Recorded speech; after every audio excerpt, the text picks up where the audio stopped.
Hello, welcome to Nationwide. I'm Ruth Aguele. Let's start by reminding you that this broadcast, you find us live on our website, nta.ng/live, on YouTube channel, NTA News Online. You can visit our Facebook page, NTA Network News, on Twitter at NTA News Now, and on Instagram, NTA Network for all the updates.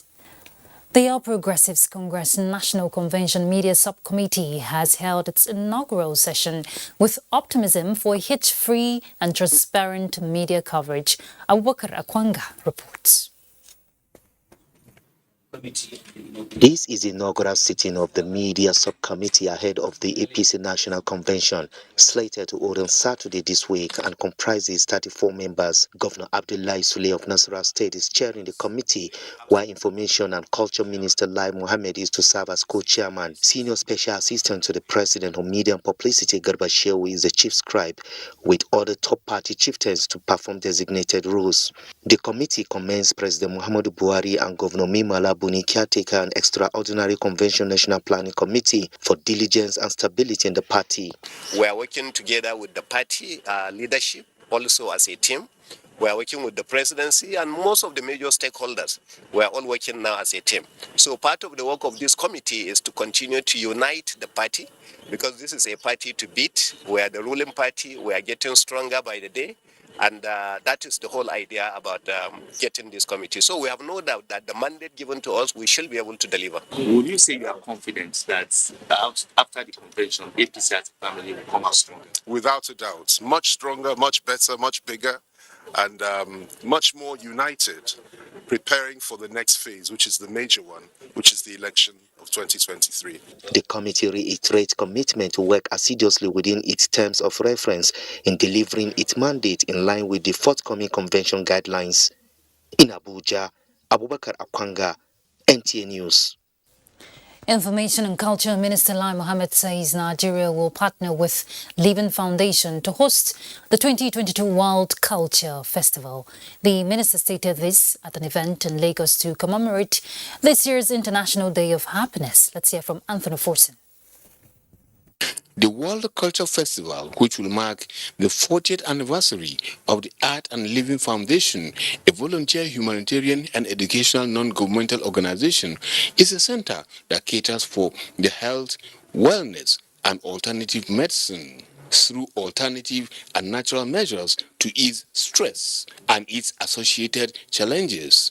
The art of living, as we can see from the video, is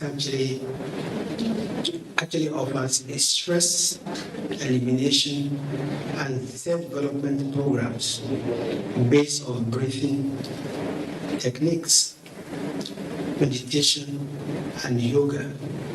Expressing delight that 90% of the patrons of Happiness Center are Nigerians seeking to harness the efficacy of alternative medicine. Especially in a mega city like Lagos, where residents seem to be in a perpetual state of activity.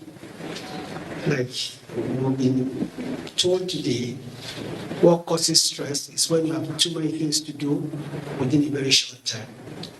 And when you worry about tomorrow and you do not free yourself from yesterday.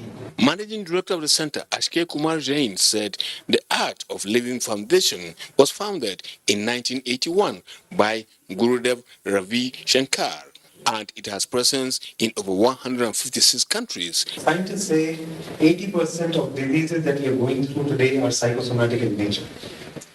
So if we are able to attend to this mind and bring the mind in present moment where there are no negative emotions. Another property, anger is about the past, never about the future. Do you see this? Fear is about the future, never about the past. Gurudev, in a virtual message to the occasion, said the foundation is out to promote relaxation of the mind and healthy diet to really make Nigeria the true happiest place on earth. There was a raffle draw which saw Aziz Theophilos, a staff of the minister, winning the star prize of 350,000 naira of the center's procedure. In Lagos, Anthony Forson, NTA News. It's March 21st again, a day to celebrate poets the world over. Now, in commemoration of this day, Abdul Malik Hassan reports on the linguists that have decided to use their poetic license in making a difference. I am daft. Simply because my 6 doesn't match your 9, because my ink doesn't spill its light. Poetry, a beautiful form of expression that creates feelings and emotion, from sonnets to rap lyrics. But the core purpose of poetry still remains to explore the human condition and invoke emotion through words. Different people with different choices. So I met Jamila Abbas, who's All right, I'm afraid that's the much you can take on Nationwide. We have another live broadcast happening now at the Central Bank of Nigeria. Do enjoy. The increased risk of continuing rise in prices confronting central banks due to the huge monetary and fiscal stimulus injected into the global economy to subdue its downside risks to growth. 10 members of the committee attended this meeting. The bill development.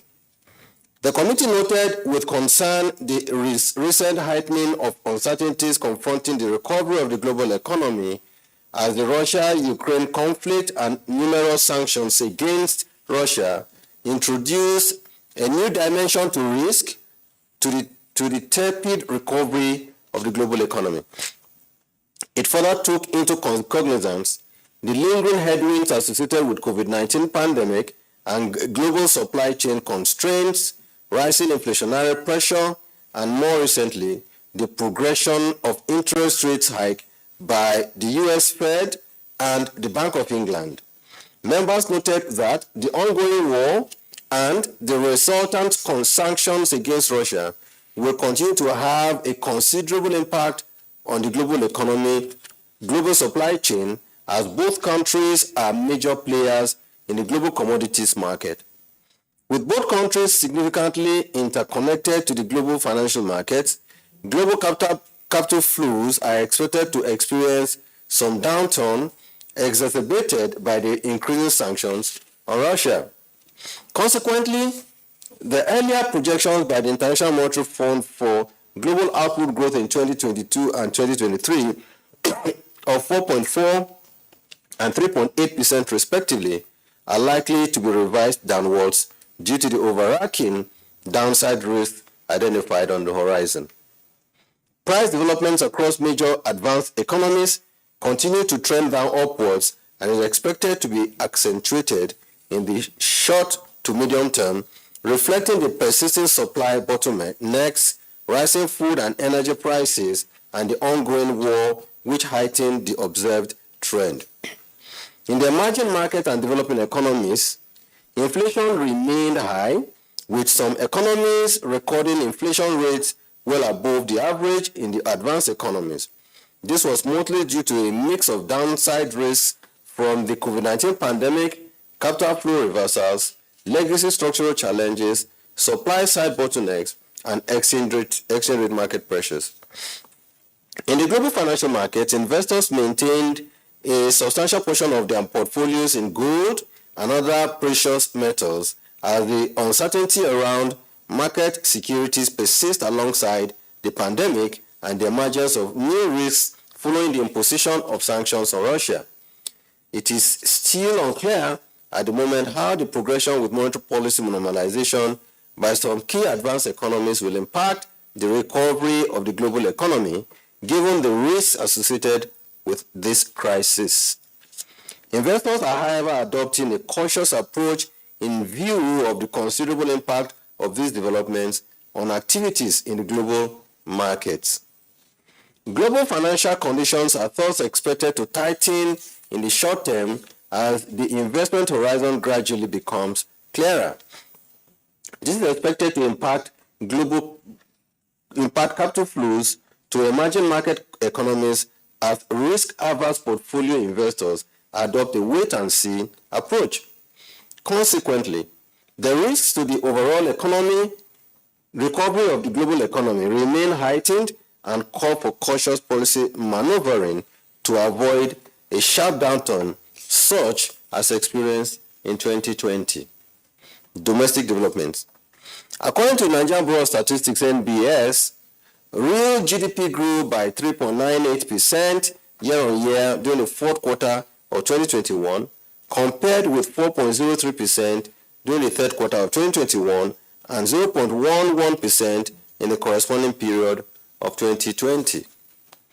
On a quarter-on-quarter basis, it grew by 9.63% during the fourth quarter of 2021, compared with 11.07% during its preceding quarter.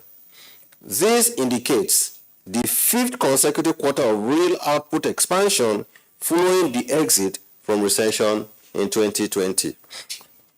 The positive performance was driven largely by the growth in the non-oil sector to 12.36% during the third quarter of 2021 from 10.99% during the third quarter of 2021. Quarrying, transportation and storage, education, financial and insurance services, information and communication, as well as steady rebound in manufacturing and mining activities were key to the growth of the non-oil sector. The committee, however, noted that although the Manufacturing Purchasing Managers Index remained above the 50 index points benchmark in February 2022, it moderated slightly to 50.01 index points from 51.4 index points in January 2022. This sustained positive performance in the manufacturing PMI reflects the resilience of the economy in light of persisting headwinds to the recovery. The non-manufacturing PMI, however, remained below the 50 index points in February 2022 at 49.0 index points, while a slight moderation compared with 41.01 points in January 2022 as legacy headwinds such as the persisting insecurity and infrastructural constraints continue to impact production and the ease of doing business in Nigeria. The committee observed with concern the marginal increase in headline inflation year-on-year to 15.70% in February 2022 from 15.60% in January 2022, a 0.1 percentage point uptick. This increase was largely attributed to a rise in the core component to 14.01% in February 2022 from 13.87% in January 2022, while food prices moderated marginally. The rise in core inflation was mostly due to rising energy prices as a result of the current scarcity of petroleum, premium motor spirit PMS, rise in the cost of automotive gas oil AGO, and hike in electricity tariff. Committee, however, expressed cautious optimism that with sustained interventions by the bank in various sectors of the economy and broad fiscal support to tame these legacy structural constraints, price developments will moderate as output growth improves. MPC therefore urged the fiscal authorities to seek innovative ways of addressing the current critical supply side challenges confronting the economy to enable the unhindered transmission of all the recently deployed fiscal and monetary stimulus to the real economy for good.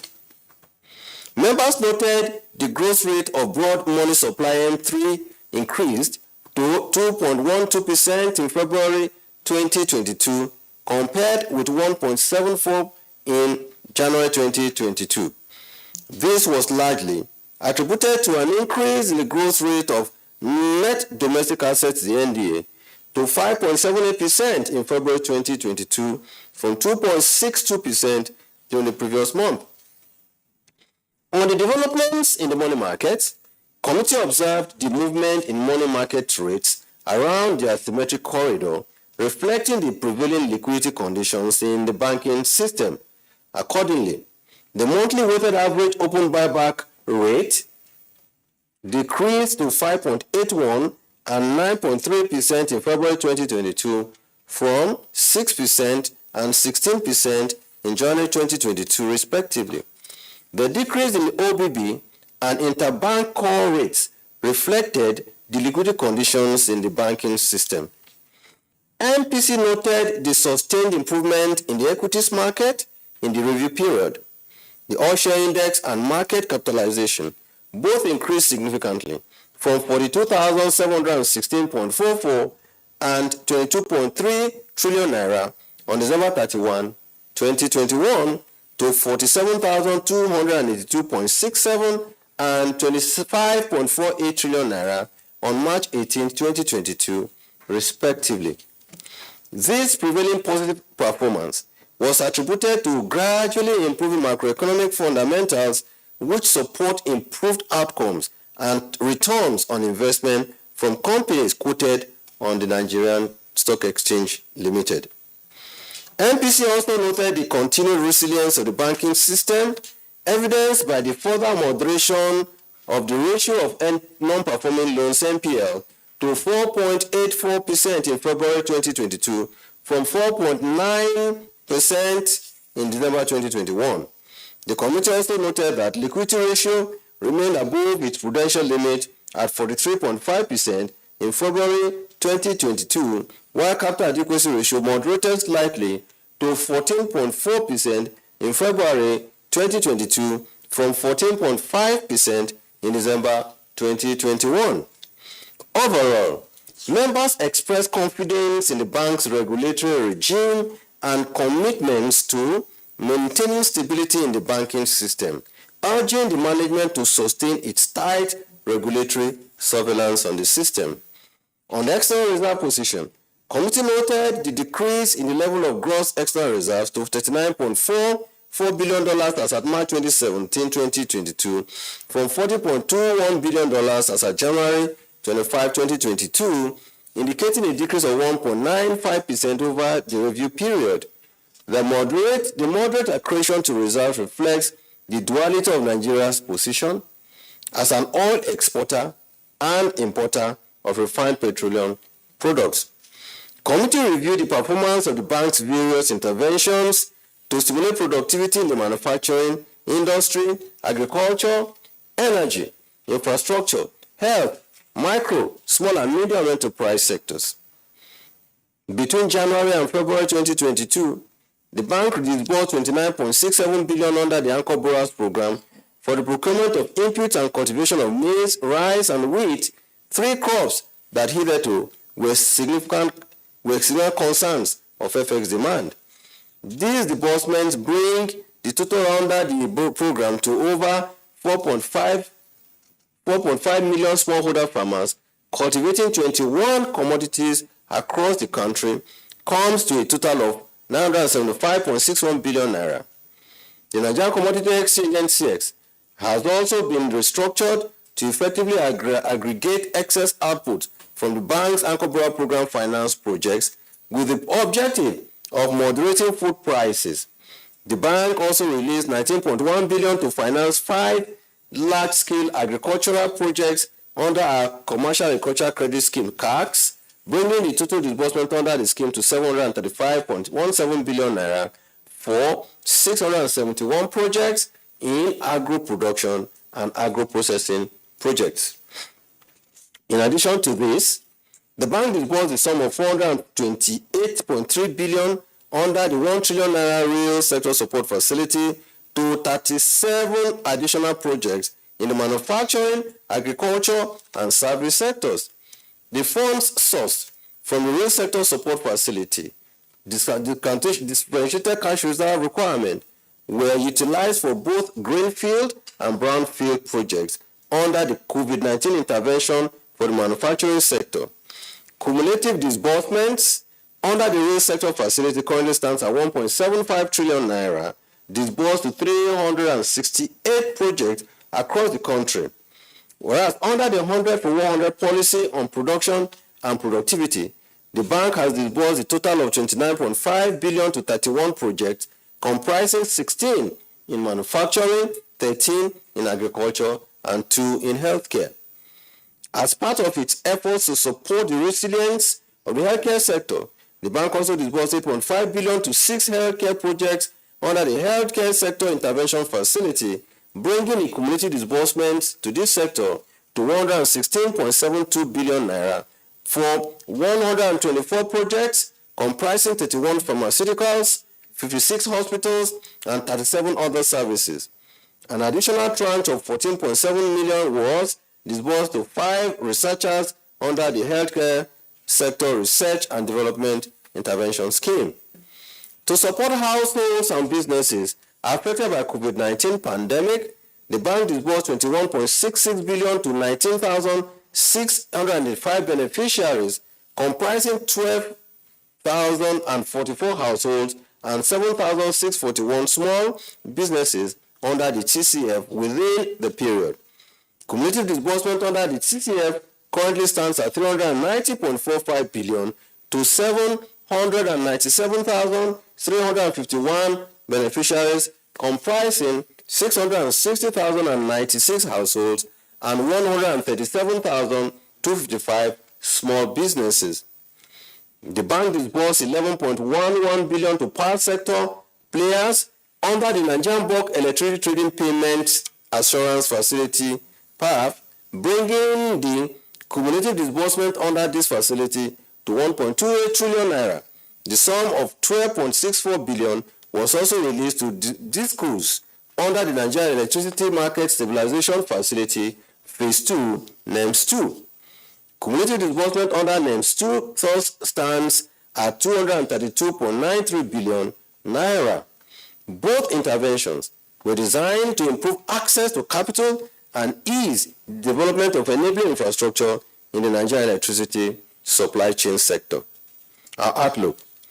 The overall medium-term outlook for the global economy remains uncertain as the war between Russia and Ukraine persists alongside the ongoing COVID-19 pandemic. The sanctions against Russia are expected to have a considerable backlash against the global economy, as Russia is an interconnected economy both in the global commodity and financial markets. The extent of the backlash has, however, not fully crystallized, but presents a significant downside risk to the recovery of the global economy if the crisis is not resolved immediately.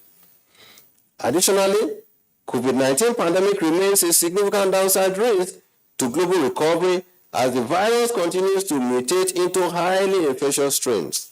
This is impacting a high level of uncertainty on economic agents, thus creating inhibitions towards making the required investments to set the recovery on a sustainable path. As part of the lifting of restrictions associated with COVID-19 pandemic, the strong recovery of aggregate demand has continued to pose a strong upside risk to inflation as supply bottlenecks persist. This has been further aggravated by sanctions imposed on trade with Russia and other blockages associated with supplies from Ukraine. Consequently, inflation is expected to remain considerably high in the short term, even as some advanced economies progress with interest rate liftoff.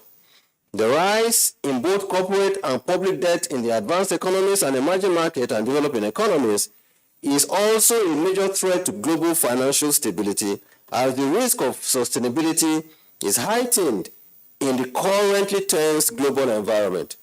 Capital flows are thus expected to be restricted as global financial conditions tighten over the short to medium term.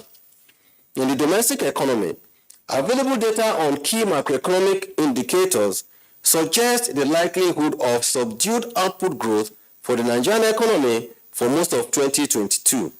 This is hinged on the dampening impact to growth of rising energy prices in the domestic economy, tightening external financial conditions as some advanced economies pursue interest rate liftoff, as well as the persistence of legacy security and infrastructural problems. It is however expected that monetary and fiscal stimulus will remain in place to continue to support the recovery until downside risks to growth and the upside risks to inflation dissipate substantially.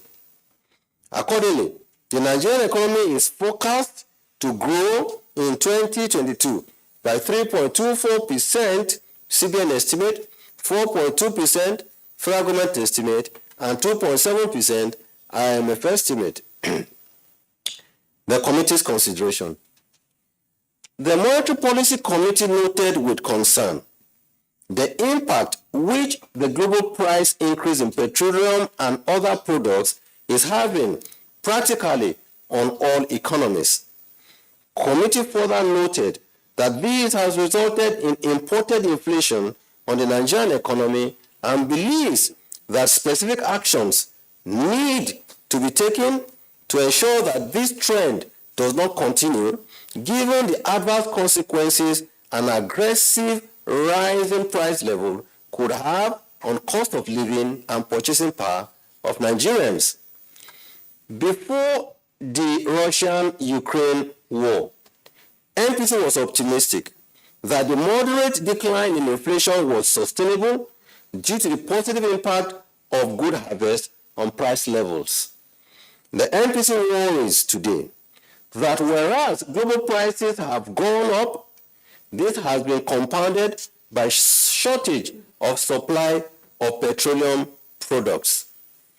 In the short run, MPC urges NNPC to take urgent steps to ensure adequate supply of petroleum products in Nigeria so as to reduce the rate of arbitrary increase in price of these petroleum products by oil marketers. The committee noted with grave concern the unprecedented rate of oil theft recorded in recent times and its debilitating impact on government revenue and accretion to reserve.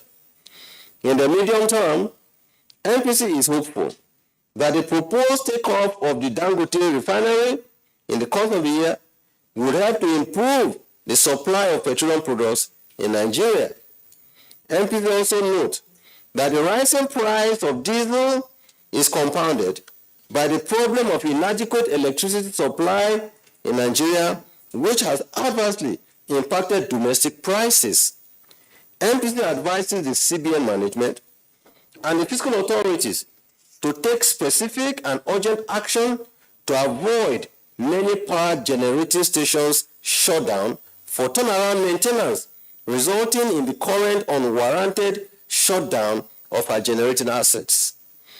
MPC is relieved that food inflation declined marginally due to good harvest. Although some scarcity is expected as we approach the planting season, the committee is optimistic that with the high level of strategic grain reserves of the CBN, it is relieved that food prices will remain relatively moderated. MPC further advised management to redouble its development finance initiatives aimed at boosting domestic food output, which would help in moderating food inflation going forward, and by extension, headline inflation could get moderated.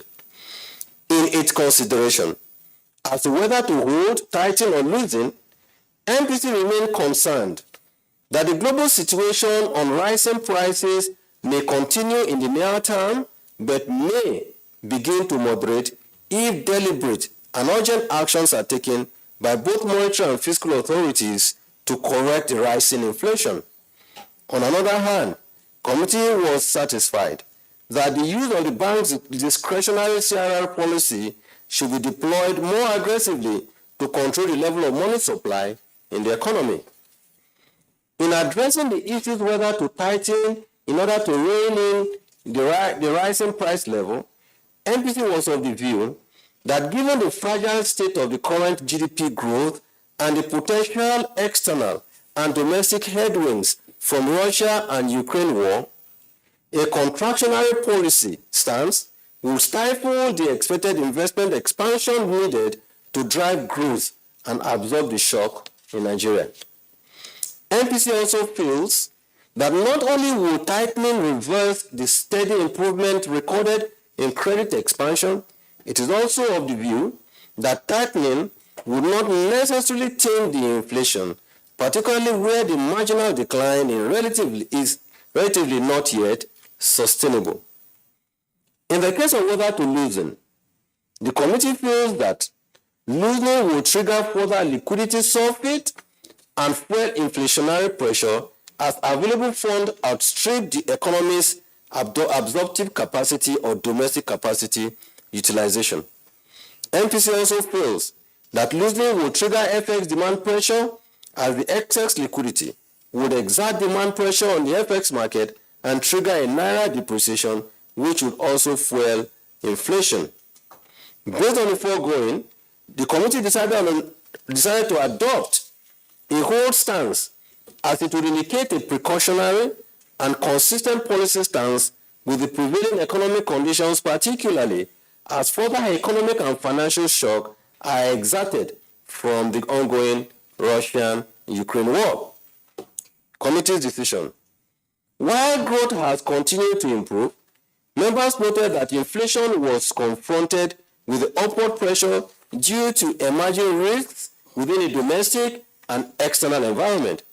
MPC, however, noted that the substantial upward push to price levels continue to be influenced by supply-side factors such as scarcity of PMS, persisting insecurity, backlash from the Russian-Ukraine war, and a host of other issues. These require a careful and focused policy intervention to address and resolve. In this light, the MPC urged the bank to continue using the tools at its disposal while increasing its collaboration with the fiscal authorities to ensure that inflation is adequately reined in and growth is returned to a strong and sustainable path. The committee also encouraged the bank to continue the use of its intervention mechanisms to deploy funds to the output-stimulating and employment-generating sectors of our economy. Members were of the view that tightening the stance of policy to rein inflation could adversely impact the fragile recovery of output growth and may stifle the expected investment expansion. On the strength of the above considerations, 3 members voted to raise MPR by 25 basis points. 1 member voted to raise MPR by 50 basis points, while 6 members voted to hold all parameters constant. Those who voted to raise rates, though few, feel the need to signal further tightened stance to rein in inflation. The committee thus decided by a majority vote to retain the MPR at 11.5%. In summary, MPC voted 1 to retain MPR at 11.5%, 2 retain the asymmetric corridor of plus 100 and minus 700 basis points around the MPR, and 3 retain CR at 27.5%, and 4 retain the liquidity ratio at 30%. Thank you for your gracious attention. Yeah, and that's communique number 141 of the Monetary Policy Committee meeting of the Central Bank of Nigeria held today, January 21, 2022. Thank you, Governor. March 2022. Thank you, Governor. We'll take some questions from the press. Okay, your name and your media and the question. Thank you.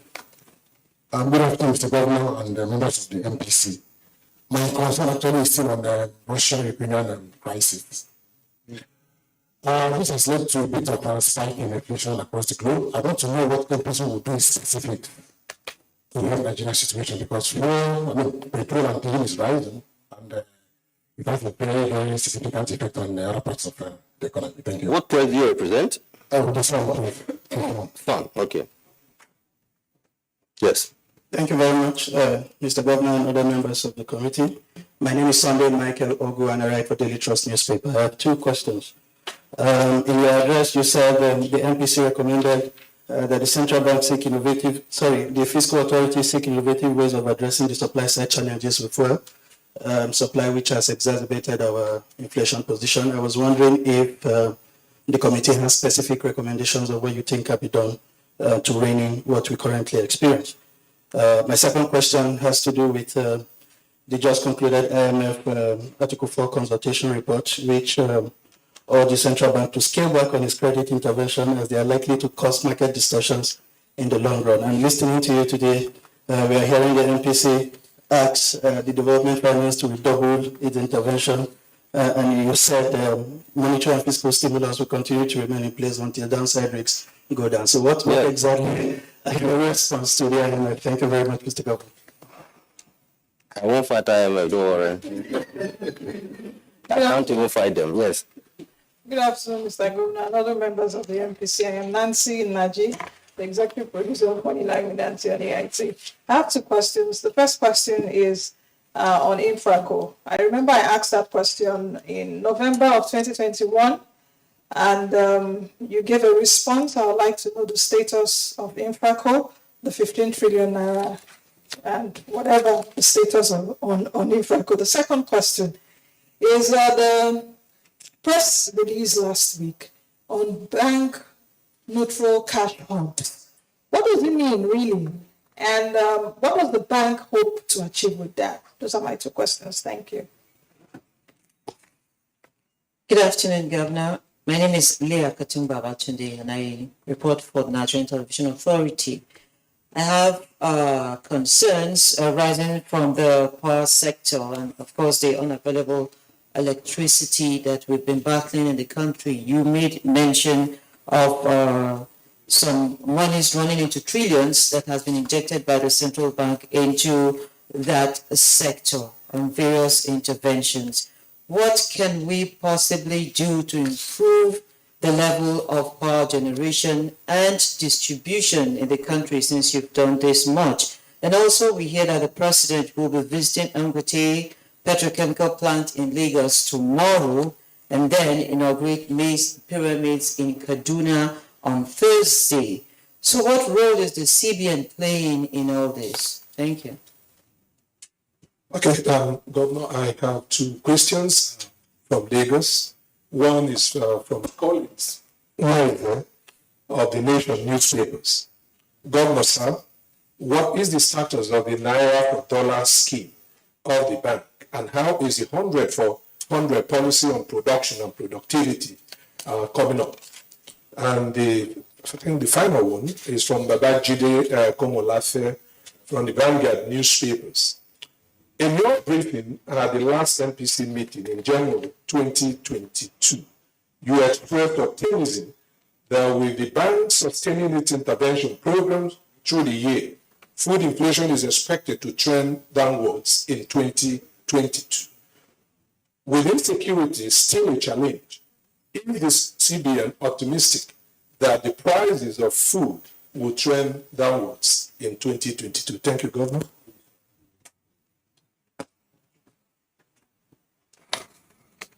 Well, thank you very much. The first question is borders on the impact which the Russian-Ukraine crisis is having on the global economy. And you're asking how will the MPC or CBN be helping Nigeria respond to this crisis. In my response, when I was reading the communique, I reiterated some factors responsible for the crisis. Of course, aside from the Russia-Ukrainian or the Russia-Ukraine war has resulted in a situation where crude price has increased due to supply shortage. And of course, for Nigeria, like you know, aside from this issue of crude price, rising, Nigeria has not been able to meet its export quota, primarily because of unwarranted oil theft that we see today in our environment. And this obviously has resulted in the increase in the price of diesel and petrol all over the world. Just yesterday, in fact, for the first time, on CNN, I watched where they said tanker drivers are also refusing to drive, or because there is no fuel, diesel, or because diesel prices have also gone up and all that. Or cases where, because of the Russia and Ukrainian crisis, what we have seen is that because between Russia and Ukraine, for instance, on wheat, and even some elements in maize, they supply close to almost about 35% of the global volume available for these grains. And because of the war, there have been supply shortages that have also resulted in the rising price of not just petroleum products, but also on food prices or the prices of these grains. The increase is so astronomical that it is currently creating a lot of problems globally and ultimately the global inflationary pressures that we see today. But what are we doing? Like we said again in the communique, we are concerned that, MPC was concerned that the inflation that we are seeing from the core side came primarily because of supply shortage. Because if you check primarily whether in Abuja, in Lagos, or most of the centers, there still remains fuel queue everywhere. So what you find is that because there's this fuel queue arising largely from supply shortages, there is arbitrary increase in prices by retail marketers because they are not sure whether they will get more diesel after they've sold their stock. In fact, they are pricing what they are holding based on their expectation of their replacement price.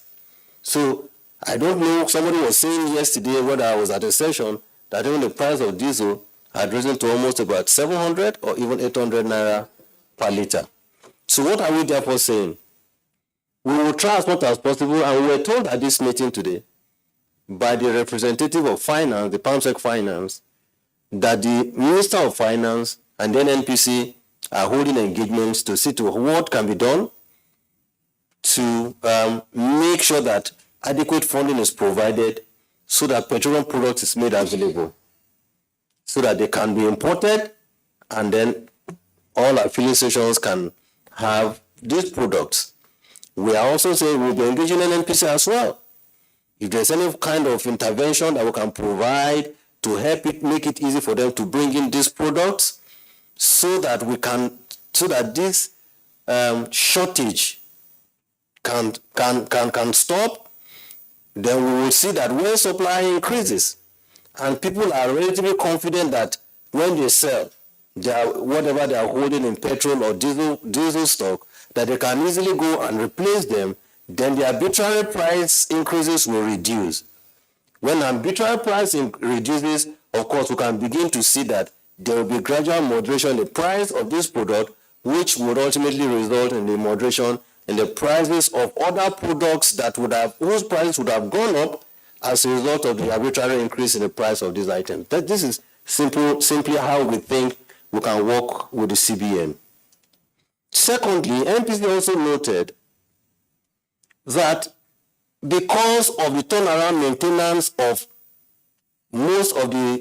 some of the generating stations, right? Power generating stations, that they had to shut down. Shutting down, as we told, resulted in what I read again from some circulars from some of the discos, that there was a shutdown, a collapse of the grid.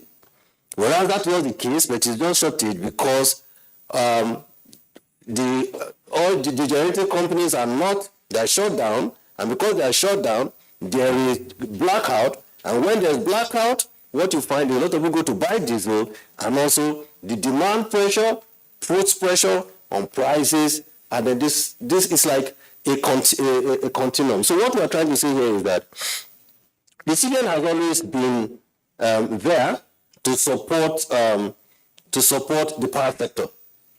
Like you all know, we've disbursed over 1.3 trillion naira in the last 5 years to support both the generators or discos, or to acquire equipment, or to buy meters, or to even improve what is being paid to electricity generating companies so that they can continue to pay for their gas, and then the system can continue to operate.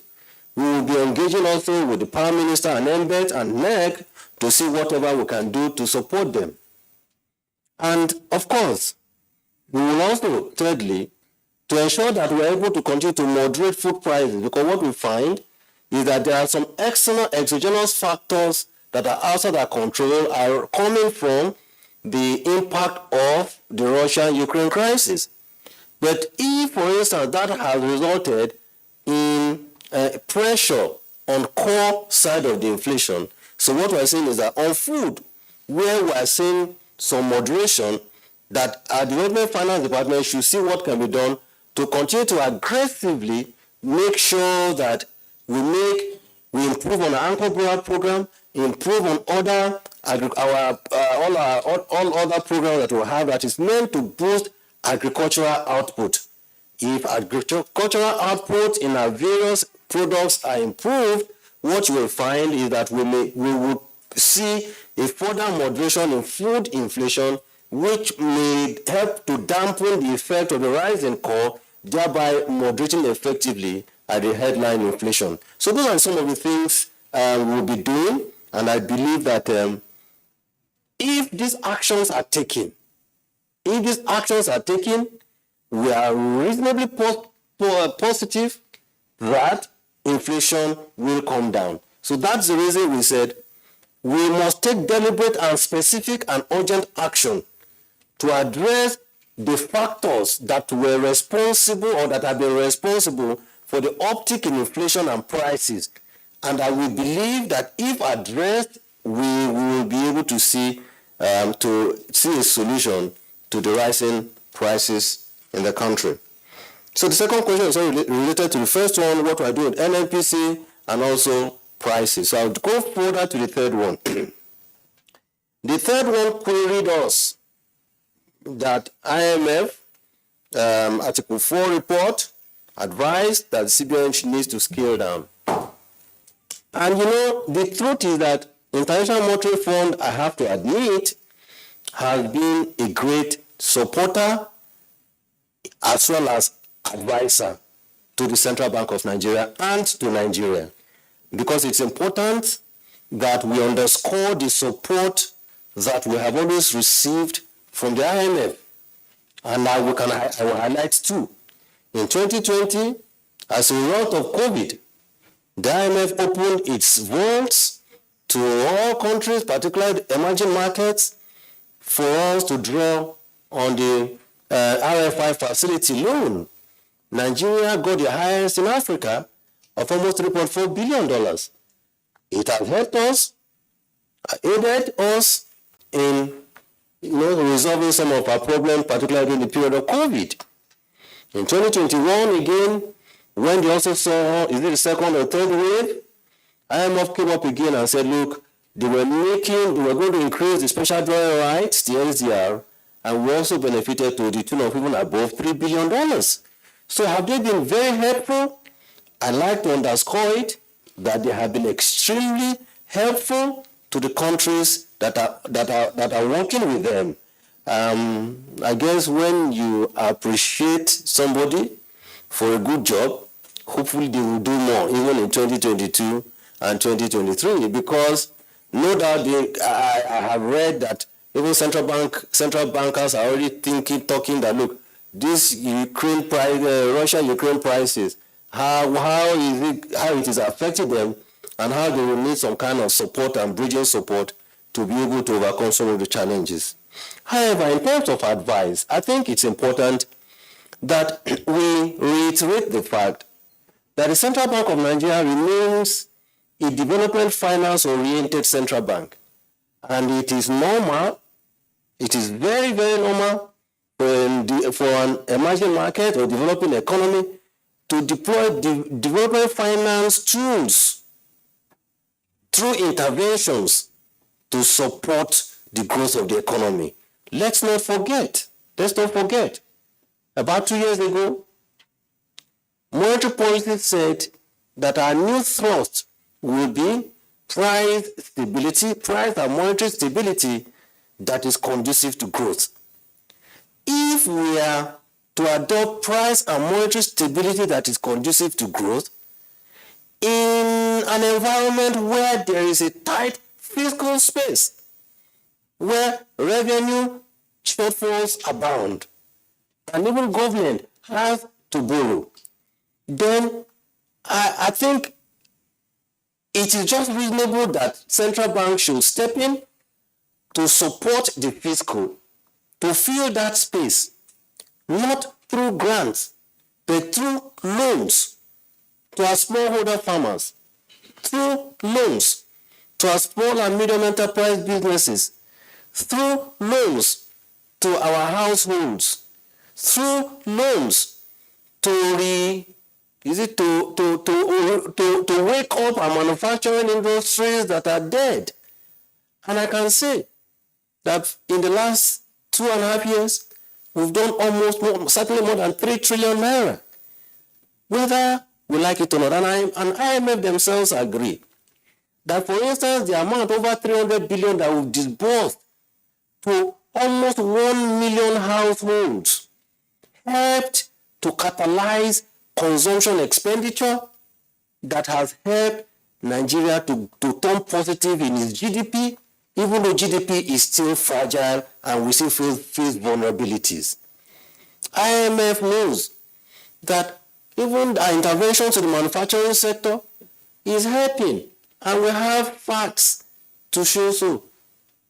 Aside from Uncle Boa program in agriculture, we've seen, was it last month, we went to Sokoto to launch a 3 million tons cement factory to increase manufacturing output in cement. Tomorrow, Mr. President will be going to Lagos to commission a $2.5 billion fertilizer plant. What will that do for us? The $2.5 billion fertilizer plant will result in additional 3 million tons of urea in the country. In the Rama, produces 3 million metric tons. Notori produces 500,000. That is 6.5 million metric tons per annum. Our annual consumption is 1 million. What does that mean? They will export. We will earn FX that will create liquidity in our INA window and lead to less reliance on central bank for foreign exchange. So I think IMF themselves know this. They know that what we are doing, these interventions, are for good of the economy, are for good of the country. And I think they themselves know it. We go twice a year for IMF World Bank meetings. At those sessions at the IMF plenaries, when issues come up, we discuss these issues. Then again, we hold even what is called early warning signal meetings. At those early warning meetings, each country puts on the table their peculiar problems. And what do they end up advising us? We will give you advice as IMF. But we will also advise that you go back and adopt your homegrown policies that can be well adapted and suited to your own domestic situation.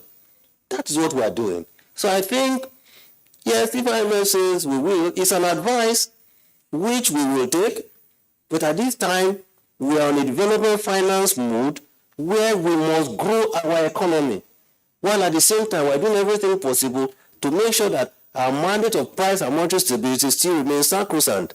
These are very difficult choices, and it is important that people get to know that these are very difficult choices. It is very simple for us to sit down and do inflation, price, exchange rate, and we go. They were going below all this to look at what are the causative factors, and we're thinking of how to resolve them for the Nigerian economy and for the good of Nigerians. So I think IMF understands this. So when you say this, of course, as it's like an examiner. When an examiner comes, there must be an exception. So that's an exception report, which we'll accept. We'll see how to walk through it. Nancy wants update on Infraco. Like I said, Infraco is set up, the board is running, MD has been appointed, asset managers have been appointed. We have currently 3 assets that are under finance. We've done some bridge finance of almost about 200 billion naira for that purpose. The remaining sums, the asset managers are going to be going into the data room to see the numbers, to determine viability of those roads, traffic counts, Lagos Ibadan, Abuja Kano Kaduna AKK project, as well as the second Niger bridge, which is almost completed now. So I'm sure we are only meant to complete the funding that federal government has put into it before now. And so we will do it.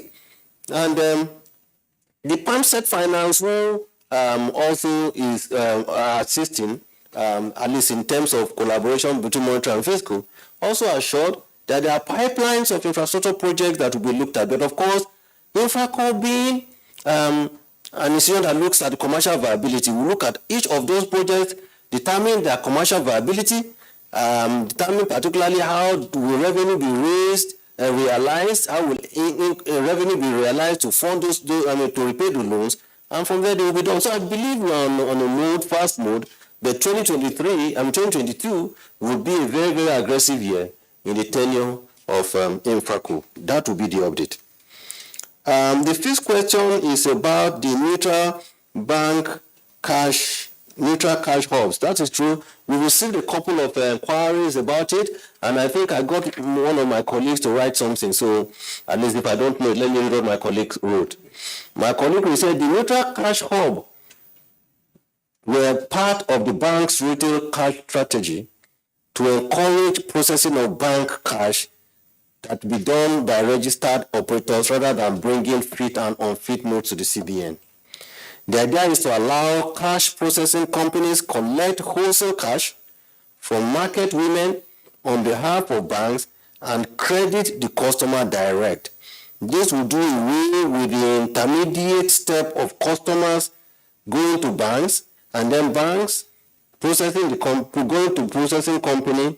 But in this case, neutral name is to allow a hub attend to customers right from the market from any bank, and there is interoperability so that a hub would not be required for each bank in each location. So it's like shared services. One person can collect for all the banks and then deploy the bank after processing. I think it's meant to help the system.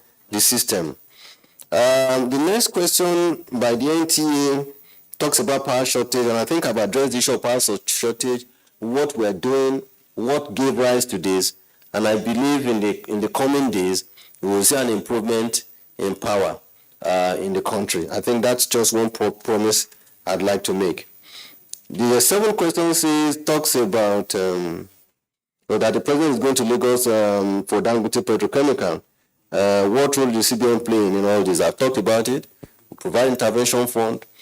Because the problem, what is important here is that the president said we need to diversify the economy. The president said let's produce what we eat and eat what we produce. By extension, where we have raw material, let us produce the raw material locally and then rather than us importing them with scarce foreign exchange. That is so the essence, what is the role of CBN? CBN is a lender in the sense that we contributed in funding the Naira project, the Naira side, and we also contributed in the provision of providing FX for the importation of the equipment. The Dangote project is not just 2.5, just 2.5 billion, the fertilizer side that is being launched tomorrow or commissioned tomorrow. The total cost of those entire projects is about 17.5, which comprises the fertilizer, the petrochemical, and the refinery, $17.5 billion. You put these three together, the fertilizer, the refinery, as well as petrochemical. By the time these projects come on stream, hopefully by the end of the year, total, the three of them, we will be saving more than 30% of what central bank would have spent importing these items into the country. So for us, it's a win-win because the country badly needs to diversify the base of its economy. Nation also says that in my briefing, I've always been optimistic, but that is say about the economy and the prices and the rest of them. It says with insecurity still a challenge. Is he being optimistic that the price of food will trend downwards in 2022? We believe so. We believe so. And we know that the security agencies are doing a lot of work, trying to make sure that they get the bandits off the way, so that farmers can access their farms. And now what we're saying is that, yes, if farmers are able to access their farms, do they have the wherewithal to procure the input, the seeds, the fertilizer, and other inputs which they can go back to farm and produce? We're making all those available, and that's why we still remain reasonably optimistic that food prices will moderate in 2022, notwithstanding the global challenges that we see along the food value chain. I thank you very much. Good afternoon. We held this meeting today just for 1 day instead of 2 days because our, what I can call non-executive MPC members, their term expires today. And we thought that it's important that we hold this meeting since it's a date that is already set, so that decision taking here can be seen or can be legal, not seen to be legal. They are legal decisions. Mr. President has approved their renewal and also appointed 2 more. So you would observe that we've been having 10 members. By the time the Senate gives approval to these 6 or 7 of them, certainly we'll have full complement of the MPC, which is normally 12, so we can continue to discharge our responsibilities as monetary policy authorities in Nigeria. So I thank you so much for your attention. Thank you. Thank you, Governor. And with that, we've come to the end of this press briefing. We thank you so very much for your kind attention. And safe journey back to your various offices and destination. Thank you.